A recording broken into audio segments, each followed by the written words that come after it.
بسم اللہ الرحمن الرحیم۔ حضرت ابو سعید رضی اللہ تعالیٰ عنہ فرماتے ہیں، کنواری لڑکی اپنے پردے میں جتنی شرم و حیا والی ہوتی ہے، حضور صلی اللہ علیہ وسلم اس سے زیادہ حیا والے تھے، اور جب حضور صلی اللہ علیہ وسلم کو کوئی بات ناگوار ہوتی تھی تو آپ صلی اللہ علیہ وسلم کے چہرے سے اس ناگواری کا صاف پتہ چل جاتا تھا۔ حضرت انس رضی اللہ تعالیٰ عنہ سے بھی ایسی حدیث منقول ہے، اور اس میں یہ بھی ہے کہ حضور صلی اللہ علیہ وسلم نے فرمایا کہ حیا تو ساری کی ساری خیر ہی خیر ہے۔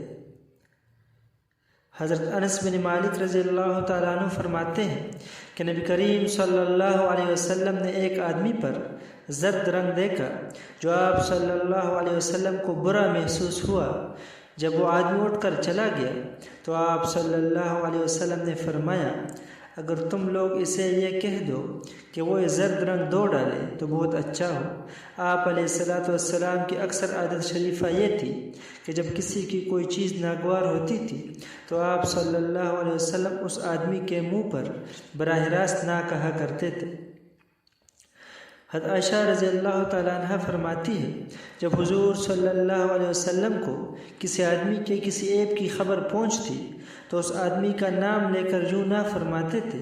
کہ فلاں کو کیا ہو گیا کہ وہ یوں کہتا ہے، بلکہ یوں فرماتے تھے کہ لوگوں کو کیا ہو گیا ہے کہ وہ یوں اور یوں کہتے ہیں۔ حضرت عائشہ رضی اللہ تعالیٰ عنہ کے آزاد کردہ ایک غلام کہتے ہیں کہ حضرت عائشہ رضی اللہ تعالیٰ عنہ نے فرمایا